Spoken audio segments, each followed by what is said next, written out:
नमस्कार, सत श्री अकाल, राम राम सा, खम्बा गणी वड़क्कम प्रणाम। आप सभी का ऑल्ट न्यूज मीडिया में फिर से स्वागत है। मैं आपकी होस्ट गायत्री देवी। मुंबई मेरी जान, मुंबई हसीन सपनों का शहर, मुंबई जहां लाखों लोग सपनों के साथ आते हैं। बहुत सारे लोग एक्टर्स बन जाते हैं, प्रोड्यूसर्स बन जाते हैं, डायरेक्टर्स बन जाते हैं, बिजनेसमैन बन जाते हैं। The financial capital of India, इतना सुंदर शहर की एक एक पिता ने अपनी बेटी को पूरा का पूरा आइलैंड गिफ्ट कर दिया था। हिस्ट्री में जाकर जरूर देखिएगा मैं किस तरफ इशारा कर रही हूँ। पर ये वही मुंबई है जहां पर कुछ समय पहले जिहादियों की नजर पड़ी, कुछ विशेष समुदाय की नजर पड़ी, और आज वो बारूद के ढेर पर बैठी हुई है। क्या है मुद्दा? क्यों एनआईए को, पीएम मोदी को, अमित शाह जी को, अजीत डोवल जी को इस तरफ ध्यान देने की बहुत ज्यादा जरूरत है? जी, द फाइनेंशियल कैपिटल, फाइनेंसेस आपके देश को चलाते हैं, इसलिए बहुत ज़्यादा ज़रूरी है कि आज हम ये मुद्दा डिस्कस करें। हमारे साथ जुड़े हुए हैं Satish Anna ji, founder of Hindu Army, social and political observer हैं, ग्राउंड पर बहुत काम करते हैं। और जितनी पकड़, जितनी समझ इनकी सिटीज़ को लेकर है, डिफरेंट सिटीज़ ऑफ इंडिया, उनके आसपास की डेमोग्राफी, उनके आसपास की सेफ्टी एंड सिक्योरिटी, बहुत कम लोगों के पास है। Anna, very warm welcome on the show, let's get started. जी। धन्यवाद गायत्री जी। मैं सर्वप्रथम आपको और अल्टरनेट मीडिया आपके चैनल को आभार व्यक्त करना चाहता हूँ। ये आज दूसरी बार मैं आपके चैनल पे आ रहा हूँ और पहली बार जब आया था, आपके कई दर्शक जो है ये हमें ट्विटर के डीएम में आके हमारा नंबर मांगे और सीधे संपर्क किए। कुछ लोग व्यक्तिगत भी मिले। इनमें बहुत हमें कुछ अच्छे इंडिविजुअल्स मिले और कुछ ऑर्गेनाइजेशंस मिले। एंड उन ऑर्गेनाइजेशंस के साथ अब हम लोगों ने तय किया है कि हम कोलैबोरेट करके आगे काम करेंगे। तो आपका शो के माध्यम से संगठन आपस में जुड़ रहे हैं, लोग आपस में जुड़ रहे हैं एक संगठित प्रयास के लिए। इसके लिए मैं बहुत-बहुत आभार व्यक्त करता हूँ। बहुत अच्छा आज आपने सब्जेक्ट लिया है मुंबई।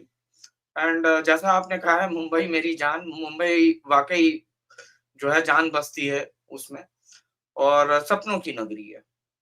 सही बात कहा जाए तो ज़्यादातर क्या लगभग-लगभग हर व्यक्ति मुंबई अपने सपने पूरे करने के लिए आता है।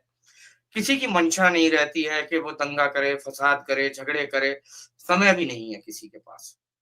लोग बहुत मेहनत करते हैं, बहुत परिश्रम करते हैं, भाग-दौड़ करते हैं ताकि वो अपने सपनों को पूरा कर सकें। पर अफ़सोस की बात है कि हमारे देश का अंदर का जो जिहादी तंत्र है, वो मुंबई के लोग और मुंबई शहर के ऊपर दंगों थोप देता है। आज़ादी के समय में मुंबई में अनरेस्ट हुई थी, वायलेंस हुई थी, पाकिस्तान का निर्माण और पाकिस्तान का मांग को लेकर। और उसके बाद कभी भी मुंबई में किसी तरह का जो है एक कम्युनल फीलिंग भी जो होती है कि अरे तुम दूसरे मजहब के हो, हमारे इसमें नहीं हो, मुंबई के लोग ये सब नहीं रखते हैं। बड़े खुले दिल से सभी के साथ मेल-जोल सब कुछ रखते थे। पर 1992 में ये सारा कुछ बदल गया। अयोध्या में कुछ होता है, उसका प्रतिशोध और प्रतिकार के रूप में मुंबई जला दी जाती है। मुंबई के लिए ये बहुत शॉकिंग था। मुंबई के लोगों ने कभी सोचा भी नहीं था कि यूपी में होने वाली घटनाक्रम का इस तरह का रिएक्शन उन्हीं के पड़ोसी, उन्हीं के बेहद करीबी मित्र जो किसी अन्य मजहब से आते हैं, वो इस तरह का प्रतिकार करेंगे। और इसके बाद भी आप देखिएगा कि 1992 के बाद जो है, ये इन्होंने 2006 में ट्रेन में ब्लास्ट की, कुकर ब्लास्ट किया। ठीक है। फिर मुंबई के ताज होटल वगैरह पे भी हमले हुए। साथ ही साथ जो है फिर आप देखिएगा कि आज़ाद मैदान में दंगे हुए। माने यहाँ पे मुंबई के लोगों की कोई गलती नहीं है। ना ही मुंबई के राजनेताओं ने कहीं पे कोई ऐसा कुछ किया है जिसके चलते दंगे हो जाएँ। कहीं कुछ होता है। दंगा मुंबई पे इसलिए करो कि गवर्नमेंट ऑफ इंडिया प्रेशर में आ जाएगी। देखिए कहते हैं ना, कहावत है ना कि वहाँ मारो जहाँ पे दर्द सबसे ज़्यादा देता है। तो किसी की पॉकेट पे, अर्थ पे अगर आप वार करते हो तो सरकार की कलाई मरोड़ी जा सकती है। तो मुंबई को अनरेस्ट फैला दो, कर्फ्यू में फंसा दो मुंबई को कई सप्ताहों के लिए, तो देश की अर्थव्यवस्था चरमरा जाएगी। ये इनकी जिहादी टैक्टिक्स है। अब 1992 जो है इसमें बात की जो अगर मैं कहूँ कि प्रतिक्रिया नहीं दी गई। जैसे कि ट्रेन के में जो बॉम्ब ब्लास्ट हुआ था, और साथ में आजाद मैदान में जो बॉम्ब ब्लास्ट हुआ था, उसका हिंदू समाज ने प्रतिकार नहीं किया। ठीक है, वो घटना घटी, हो गया। पर दोनों ओर का बराबर का अगर आपको स्ट्रेंथ देखना है, कौन किस तरह का क्या एक्शनेबल काम कर सकता है, तो आपको 1992 के दंगों को बहुत बारीकी से आपको देखना और समझना पड़ेगा मुंबई के विषय में। मुंबई का जहां तक मैं कहूंगा कि आपके पास में एक डेमोग्राफिक मैप अगर होगी तो एक बार दिखा दीजिएगा। तो मुंबई के लोग जो है अपने शहर को और अपने क्षेत्र को बहुत अच्छे से पहचानते हैं। तो वो मैप देखकर जो है वो समझ में आ जाएगा। इसमें आप देखिएगा कि हरा रंग जहां जितना ज्यादा गहरा है, वहां उनकी डेमोग्राफी उतनी ज्यादा है। तो किसी भी अराजकता के सिचुएशन में ये जो आपको ग्रीन स्पॉट्स दिख रहे हैं, और ये लगभग लगभग हर जगह पे है, बहुत कम जगह है जो इनसे बचे हुए हैं। तो मुंबई में जो है ये इनका विस्तार भले हर जगह में हो, पर देन अगेन मैं दाद देता हूं उन सोसाइटीज को, मैं सैल्यूट करता हूं उन सोसाइटीज को जहां पे दूसरे मजहब के लोगों को उन्होंने कभी एंट्री नहीं दी, किराए पर भी मकान नहीं दिया। अराजकता वाली सिचुएशन में ऐसे सोसाइटीज हिंदू समाज के लिए सेफ जोन बन जाएंगे। तो ये एक बहुत अच्छी बात है। आपके पास मुंबई शहर का अगर रोड्स और रेलवे नेटवर्क का मैप होगा तो एक बार दिखा दीजिएगा। देखिए, दिल्ली में जिस तरह से मैंने कई सारे पॉइंट्स मैंने उठा के दिखाए कि इस जगह से ऐसे ब्लॉकेट किया जा सकता है।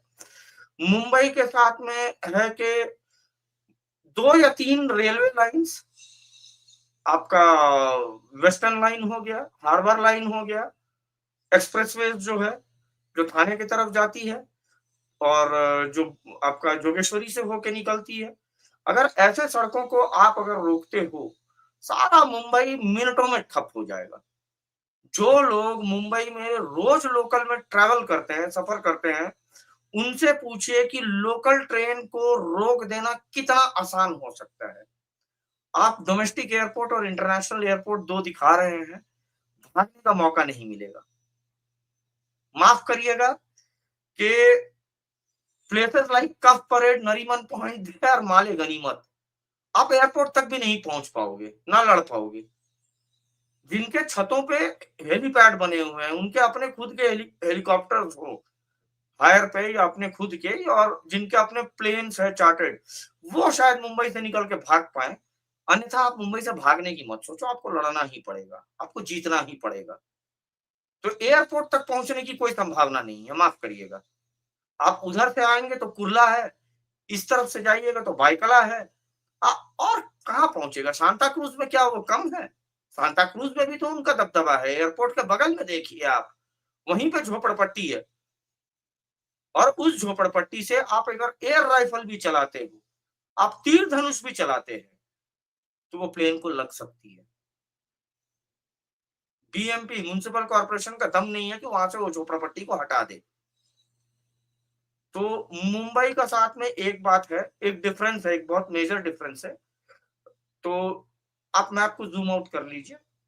मुंबई के साथ में एक बहुत मेजर डिफरेंस ये भी है कि मुंबई और दिल्ली दोनों बहुत अलग अलग जगह है।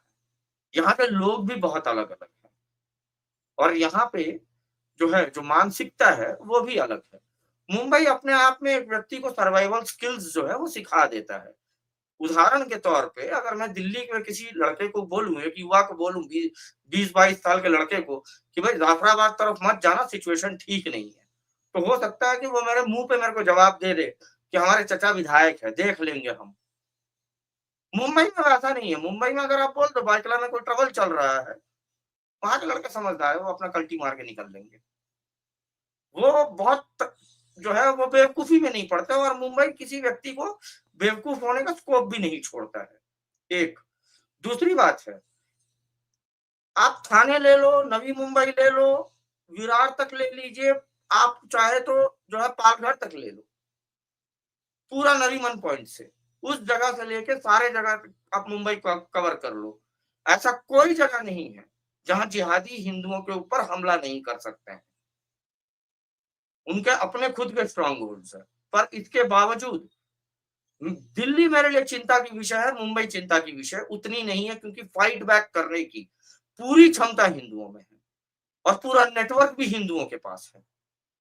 वो अगर किसी तरह की अराजकता पे उतरते हैं, सड़क जाम करने की कोशिश करते हैं, रेलवे ट्रैक्स ब्लॉक करने की कोशिश करते हैं, 2 घंटे के अंदर-अंदर वो हटा भी दिए जा सकते हैं। मुंबई पे जब भी एक विपदा आती है, तो वहाँ पे एक सोशल लिविंग होता है, वो मिल के बाढ़ का सामना करते हैं, मिल के दंगों की भी सामना करते हैं, मिल के होली भी मनाते हैं, मिलकर दिवाली भी मनाते हैं। तो इंडिविजुअलिज़्म है, ठीक है, सब अपना-अपना काम, अपना-अपना रोज़गार देखते हैं। पर सोशल लिविंग वहाँ पे वो चीज़ नहीं है जैसा जो दिल्ली में है कि ईर्ष्या से भरे हुए हैं, पड़ोसी एक-दूसरे से। दिल मुंबई में कब कौन व्यक्ति आपको किस लिमिट तक जाके हेल्प कर सकता है, ये आप सोच भी नहीं सकते हो। तो हेल्पफुल नेचर वहाँ के लोगों के अंदर में प्रवृत्ति में रचा बसा हुआ है। लोग बिज़ी होंगे अपने जगह पे, पर फिर भी किसी अन्य को मदद करने के लिए वो आगे आते हैं। एक बात ये। दूसरी बात ये है कि मुंबई में कई तरह के ऑर्गेनाइजेशंस, विशेषकर गणपति मंडल और दही हांडी की जो समितियां होती है, ये बहुत सक्रिय होते हैं। इनकी अपनी खुद की कैडर स्ट्रेंथ है, इनके अपने नेटवर्क है। फॉर एग्जांपल मैं बता रहा हूं आपको, 1992 में जब दंगे होते थे, उस समय कोई व्हाट्सएप, फेसबुक, मैसेंजर कुछ नहीं रहता था। ऑटो वाला अगर भायखला से निकला है और उसने देख लिया कि भायखला में कहीं दंगे चल रहे हैं या डोंगरी में कहीं दंगे चल रहे हैं, वो रास्ते में जब मूव कर रहा है, सपोज कीजिए कि वो बोरीवली तरफ जा रहा है, जोगेश्वरी तरफ जा रहा है। रास्ते में प्रत्येक ऑटो वाले को जो है देखते हुए बोलता है कि भैया वहाँ पे दंगे हो रहे हैं या वहाँ पे कुछ हो रहा है। वो दूसरे ऑटो वाले को कनेक्ट करते हैं। तो Mumbai has its own inbuilt system. वो बहुत ज़्यादा टेक्नोलॉजी पे भी डिपेंडेंट नहीं है। आप एक बात मैं आपको एक बात और भी कहूँ, आज तक डब्बे वाले की कभी कोई गलती नहीं हुई है।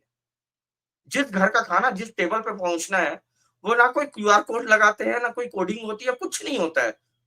बिल्कुल परफेक्टली उस जगह पे वो पहुँच जाता है, कैसे? लोग रिसर्च करते रह गए आज तक।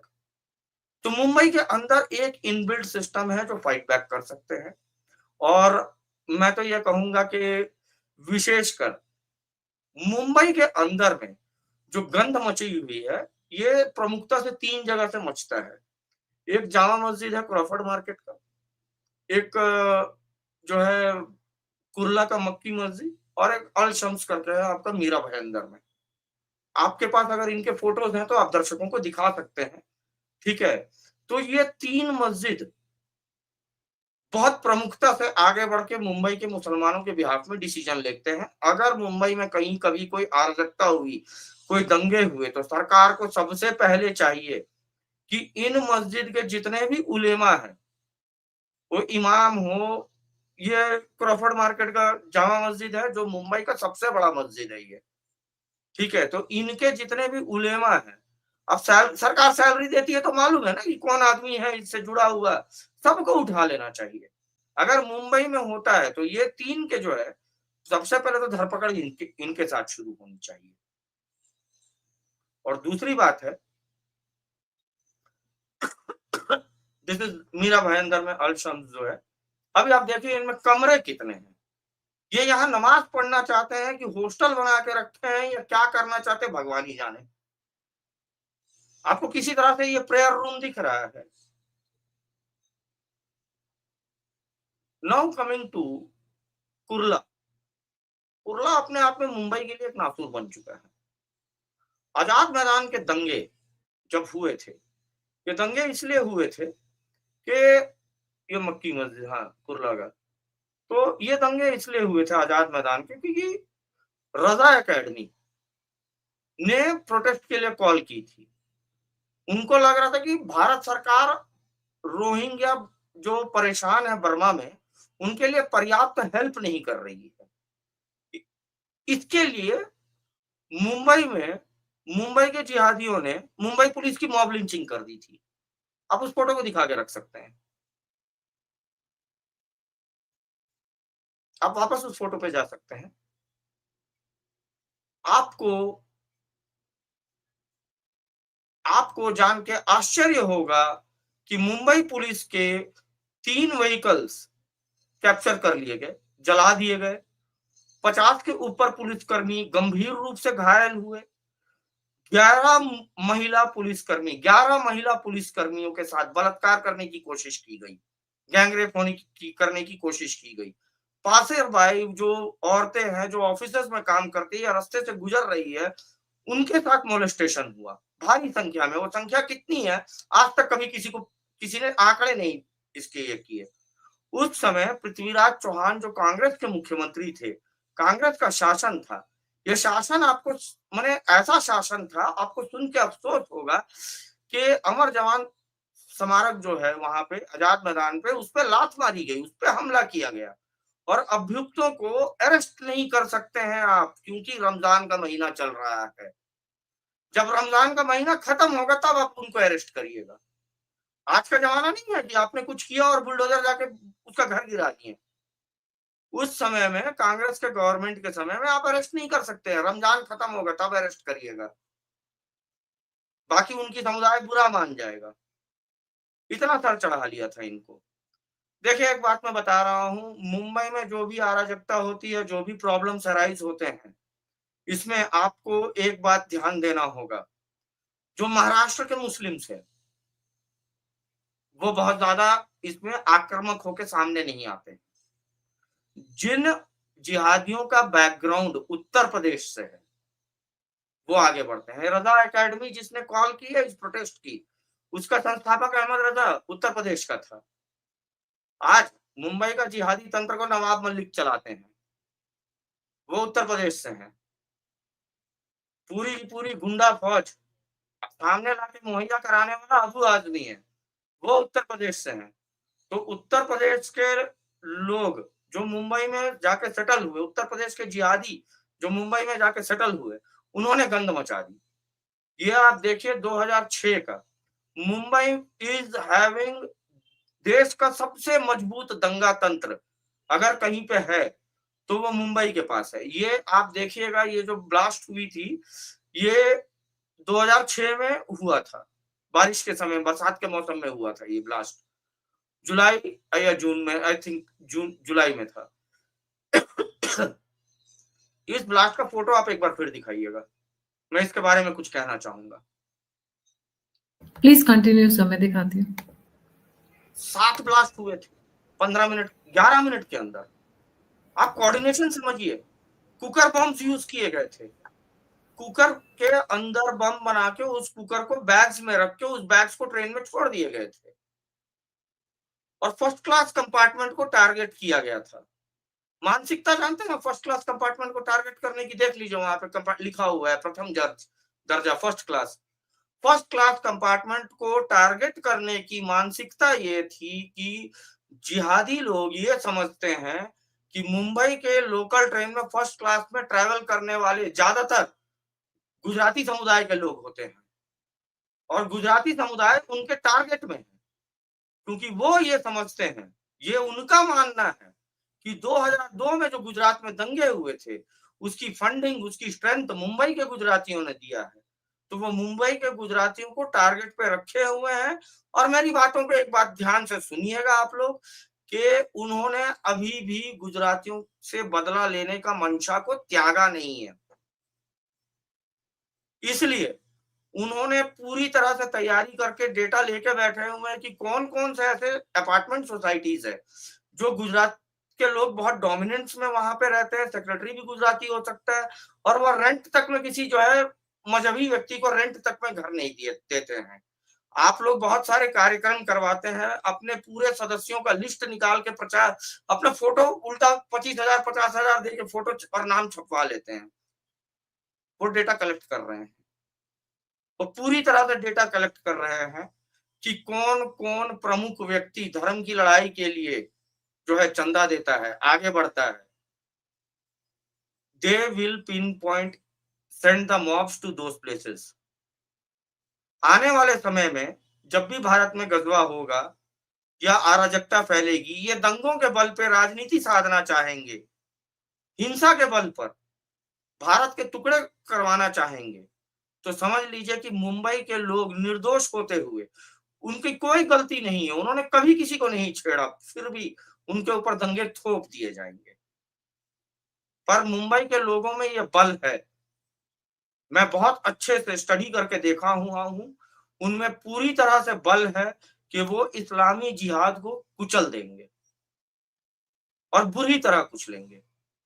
जैसा उन्होंने 1992 दिसंबर 7 तारीख से जो अराजकता फैली थी, मुंबई में जो आग लगी थी और मार्च तक, ऐसा नहीं है कि हिंदुओं ने प्रत्युत्तर नहीं दिया, मुंह तोड़ प्रत्युत्तर दिया इनको।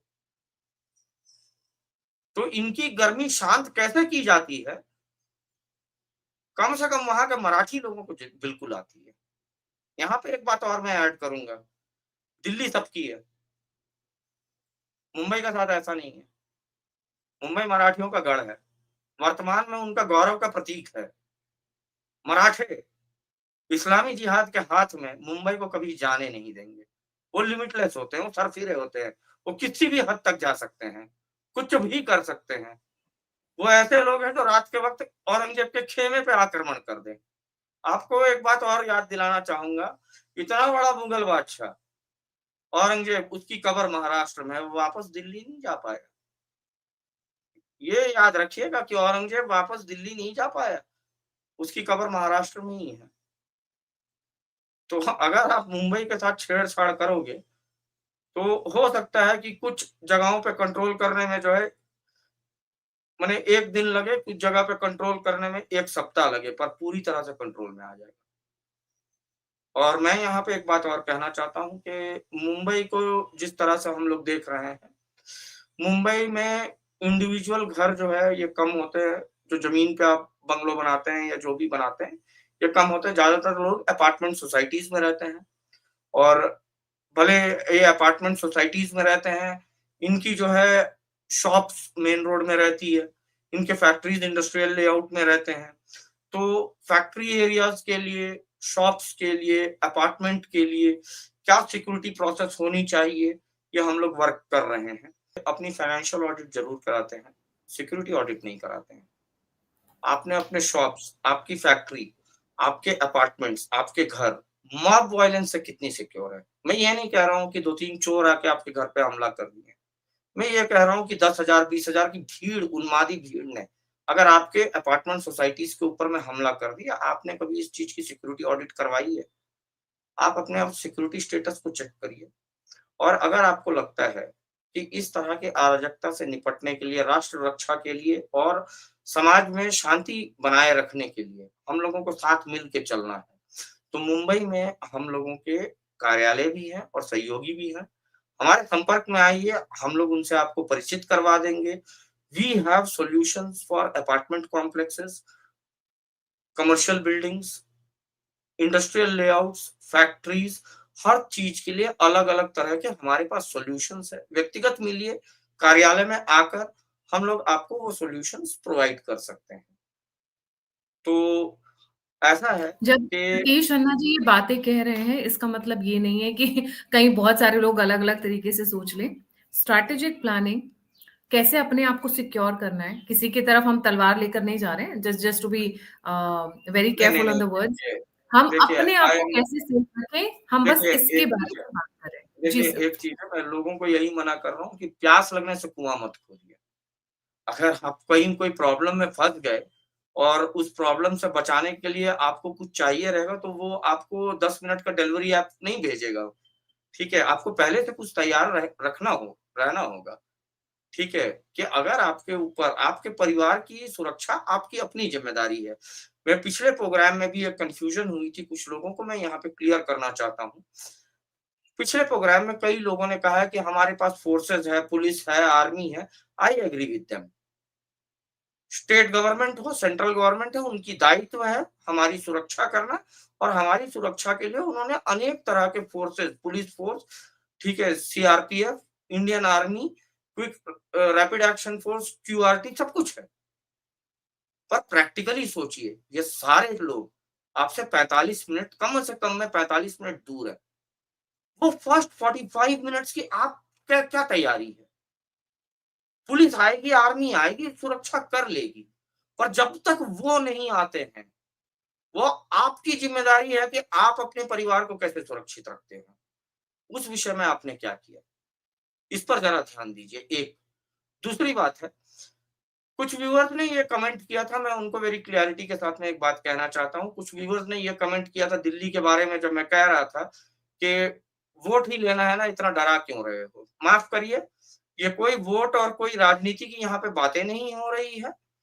ये हमारे हिंदुओं की सामाजिक सुरक्षा के लिए हम लोग बात कर रहे हैं और यथार्थवादी होकर बात कर रहे हैं। जब डेमोग्राफी इस तरह से बदली हुई हो, तो चिंता का विषय बनता है। क्योंकि जब ये और ज़्यादा हरा होने लगेगा, तो वो सब होने लगेगा जो आज ढाका में हो रहा है, जो चटगाँव में हो रहा है, जो रंगपुर में हो रहा है, जो बांग्लादेश में हो रहा है, वो यहाँ भी होगा। जी सर। आप किसी के बारे में बात कर रहे थे जिनकी फ़ोटो आपने भेजी थी एंड जी। जी, फ़ोन पे मैंने आपको मधुकर जी के बारे में कहा था। तो देखिए, जब 1992 में 7 दिसंबर की सुबह में ही ये शुरू हो चुके थे, दंगे करने, अराजकता फैलाने, जहाँ-तहाँ जो है झुंड निकल रहे थे, नारे लगाते हुए, पेट्रोल बम फेंक रहे थे, एकदम चिन्हित करके कि कहाँ-कहाँ हिंदुओं की प्रॉपर्टी है, उनकी दुकान है, वो आगजनी कर रहे थे। ठीक है? तो मधुकर सत्पोद्दार जी जो है, ये शिवसेना के लीडर थे। ये 2010 में स्वर्गवास हो गया इनका। तो शिवसेना के लीडर थे। जब इनको मालूम चला कि बैरामपाड़ा में बस्तियों के अंदर, झुग्गियों में बड़े पैमाने में बम बनाए जा रहे हैं, तो इनको साफ समझ में आ गया कि सेंट्रल मुंबई के चारों तरफ माने मध्य मुंबई में आग लगा दी जाएगी, अगर ये बम लेकर जो है सारे अगर सड़क पे उतरे तो। इन्होंने हज़ारों लड़कों की फ़ौज लेकर बैरामपाड़ा की तरफ गए और उन्हें वो मुँह-तोड़ जवाब दिया, इनकी लड़कों ने, जो गणेश पूजा मंडल के हैं।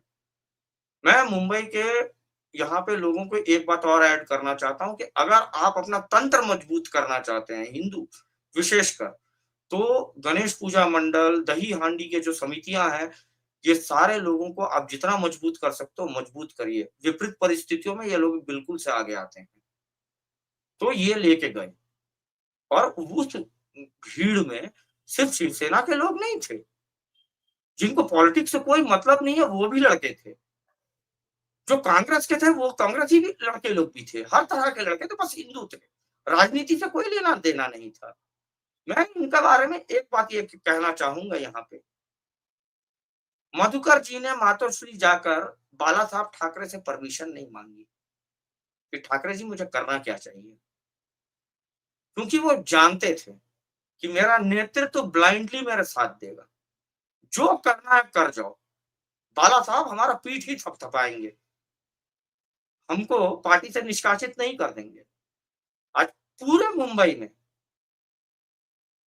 कोई एक पार्षद, कोई एक विधायक, कोई एक एमपी जो आगे बढ़ के हिंदुओं की लड़ाई खुद से लड़ दे, नहीं कर पाएँगे। उनको डर है कि हमारे पार्टी के आला-कमान हमें उठा के बाहर फेंक देंगे। 15-20 साल का जो हमने राजनीति में समय गँवाया और इस मुकाम पे पहुँचे, एक दिन में सब खत्म हो जाएगा। तो बाला साहब की नेतृत्व थी कि इन जैसे लोगों ने पलटवार किया। हाँ, ये बात और है कि 2008 में 1 वर्ष की इनको सज़ा सुनाई गई थी, 2008 में। पर ये ज़रूरी है कि मुंबई में अगर ये प्रोग्राम के बाद कोई इंडिविजुअल अगर हमें फ़ोन करके कहते हैं कि हम आपके साथ जुड़ना चाहते हैं, हम क्या कर सकते हैं आपका?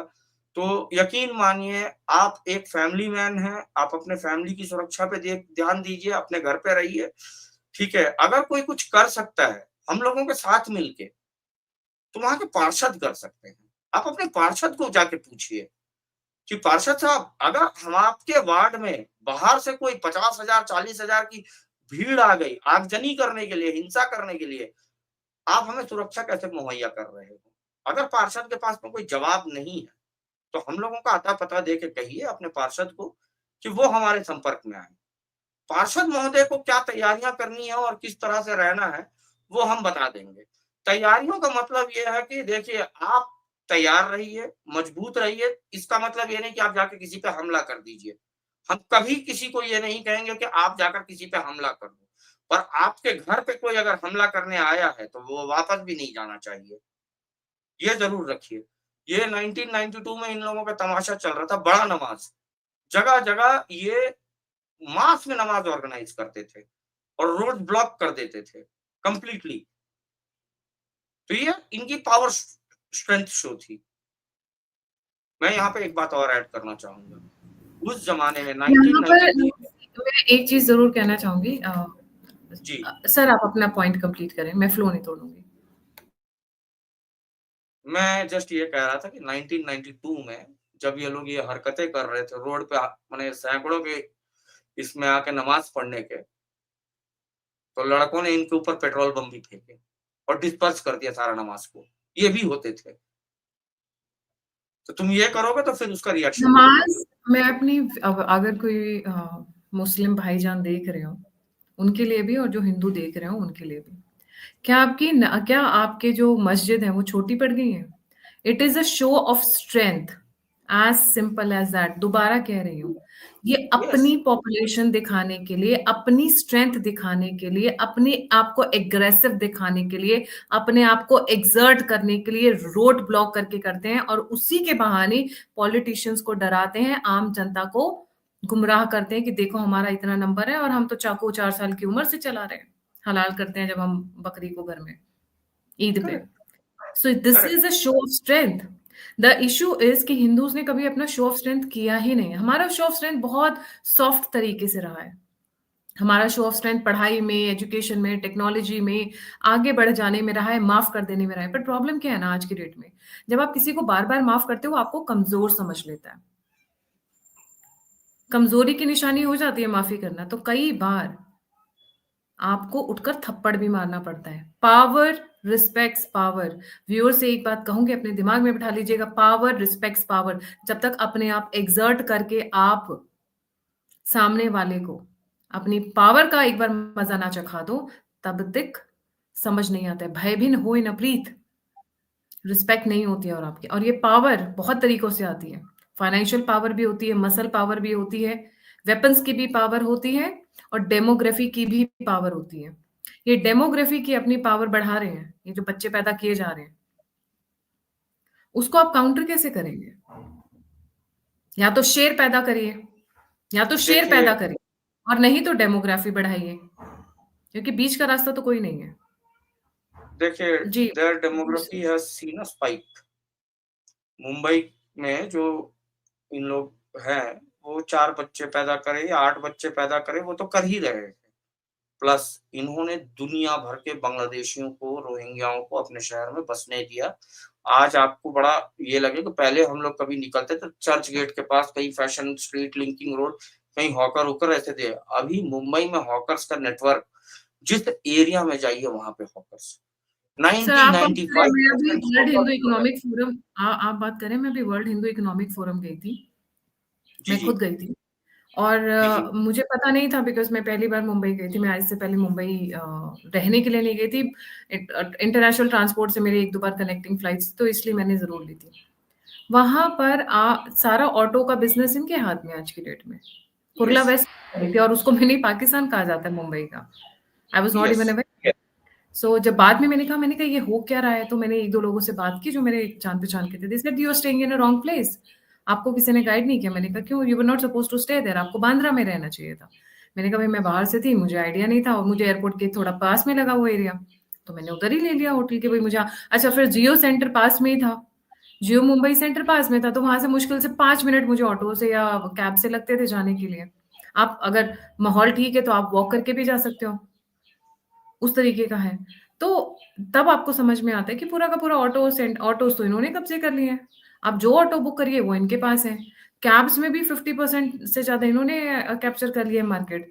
सब्जी मंडी के ऊपर वही वही कुछ कहानियाँ सेम हो रही हैं जो भारत में है। Come back to the hawker network. Hawker network मुझे बहुत ज़्यादा परेशान ये कर रहा है क्योंकि ये सड़क पे ही रहते हैं, एनी टाइम।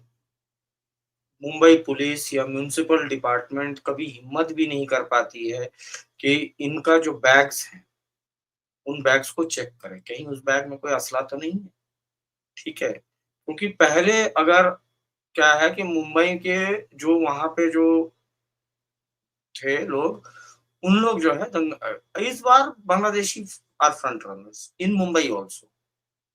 ये मोस्टली जो हॉकर्स आप देखोगे, they are second generation Bangladeshis, आप उनको नहीं पकड़ पाओगे। वो क्लीन मराठी बात करते हैं, क्यों? उसका पिताजी आया था, ये लड़का यहीं पे पैदा हुआ है, ठीक है? वो कह देगा हम उत्तर प्रदेश से हैं, उसका पिताजी उत्तर प्रदेश एंटर किया था, वो लड़का उत्तर प्रदेश में पला-बड़ा है, पक्का यूपी वाला बन के मुंबई पहुँचा है, but they have a Bangladeshi background. जब वो आपस में होकर एक-दूसरे से बात करते हैं ना बांग्ला में, तब समझ में आता है कि ये लोग एक्चुअल में है कौन। और आज ये नेटवर्क इतनी खतरनाक हो गई है कि बीएमपी म्युनिसिपल कॉर्पोरेशन चाहे तो भी इनको निकाल नहीं पा रहा है। मैं यहाँ पर वेरी क्लियरली कहना चाहता हूँ, जो क्षेत्रवाद की राजनीति करते हैं, जो कहते हैं कि हिंदी वाले, यूपी वाले ऐसे राजनीति जो करते हैं, मैं उनको कहना चाहता हूँ कि आप इल्लीगल बांग्लादेशियों के पीछे जाइए। आप लोग बिल्कुल से इल्लीगल बांग्लादेशियों के पीछे जाइए। लीगल इल्लीगल नहीं, बांग्लादेशी जो मुंबई में बैठे हुए हैं, उनके पीछे जाइए, उनको खदेड़िए।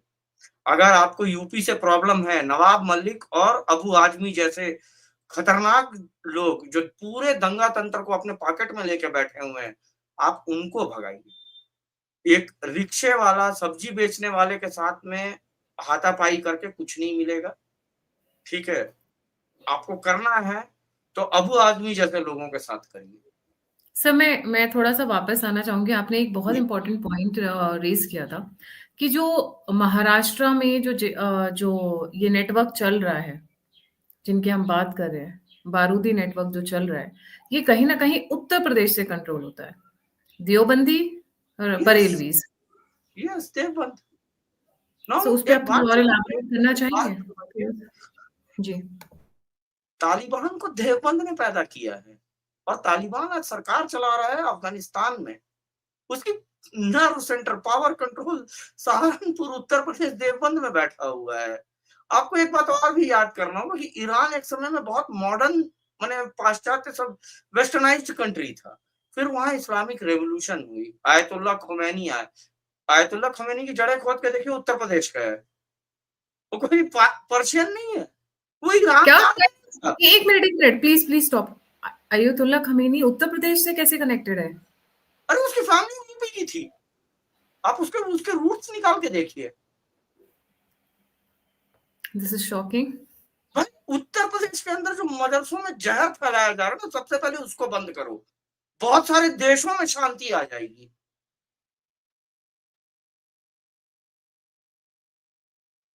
महाराष्ट्र के बारे में अगर मैं कहूँ, तो महाराष्ट्र के अंदर अगर सबसे खतरनाक और सबसे डेंजरस खेल कोई खेल रहा है तो एआईएमआईएम। वो ये सपना देख रहे हैं कि हैदराबाद को हम आज़ाद करा लेंगे आज नहीं तो कल। हम निज़ामशाही को वापस बैठा लेंगे, वो एक सपना देख रहे हैं। हैदराबाद में अभी बहुत रिसेंटली जाके आया हूँ, वहाँ के युवा आँखों में ये सपने पाले हुए हैं। मुंगेरी लाल के हसीन सपने। हाँ, तो उन लोग लैंडलॉक्ड कंट्री नहीं हुए, they have entered Maharashtra specifically Aurangabad वगैरह ये जो वारिस पठान वगैरह का जो कंधे पे रख के इन लोग चल रहे हैं, ठीक है? मालेगाँव वगैरह तरफ में because they want to reach the sea. इनको सी आउटलेट चाहिए, इसलिए महाराष्ट्र में अपनी पकड़ मजबूत बना रहे हैं। ये हैदराबाद को एक लैंडलॉक्ड कंट्री की तरह आज़ाद नहीं करवाना चाह रहे हैं। ये बहुत लंबा और बहुत आगे भविष्य के लिए गेम चल रहा है। आपको ऊपर-ऊपर राजनीति दिख रही है। मराठे इसको संभव नहीं होने देंगे, ये भी हम लोगों को मालूम है। नहीं, मुझे मराठीज़ पे तो बहुत विश्वास है। मैं अभी भी जब गई थी तो मैंने ये चीज़ नोटिस की है। नहीं, थोड़े I have recently come across many of the guys and people and मैंने ये देखा है कि वो डाइल्यूट नहीं हुए, सब्जुगेटेड नहीं हुए हैं। आज भी उनकी शारीरिक ताकत, परिश्रम, किले पे चढ़ने का अभ्यास हो या मेहनत करने की जो प्रवृत्ति है, इट इज़ देयर। वो है उनमें, अभी भी है और उनके दिलों में शिवाजी महाराज जिंदा हैं, संभाजी महाराज उनके दिलों में जिंदा है, प्रेरित करते हैं उनको। सो दे आर गुड फोर्स। तो उनके हाथों या उनके नाक के नीचे तुम कुछ कर लोगे, ये संभावना मुझे नहीं लगता है। प्रतिकार जय बहुत मराठा। प्रचंड मिलेगा उनको, प्रतिकार तो बहुत प्रचंड मिलेगा उनको, अगर किसी जी, तरह का बेवकूफी या मिस एडवेंचर में पड़े तो। और नहीं, मैं मुंबई के कोशिश लोगों तो को एक बात करेंगे कहना ही, चाहूंगा। कोशिश तो करेंगे, क्योंकि मैं जो कुर्ला वेस्ट में देख कर आई हूँ, जो मैं जी, फील कर कर आई हूँ, जो मैं वहां पर जमीन पर कुर्ला उतरी वेस्ट हूँ इज और मैं अबू घूमी आजमीज हूँ। Area. Kurla west is Abu Azmi's area.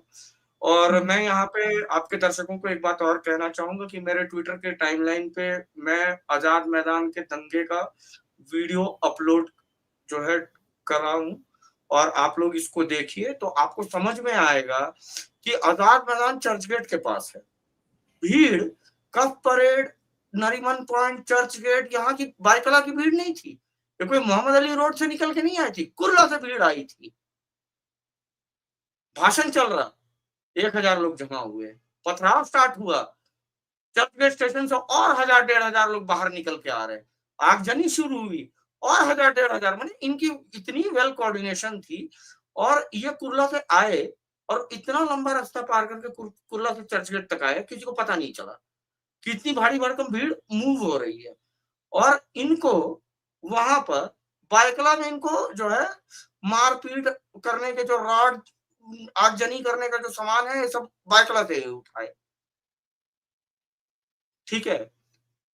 Azad Maidan के बारे में एक बात और है कि दंगे तो हुए हुए, जलाया, आपने राष्ट्रीय स्मारकों के साथ में बदतमीजी की, महाराष्ट्र पुलिस की महिलाओं को आपने बलात्कार करने की कोशिश की।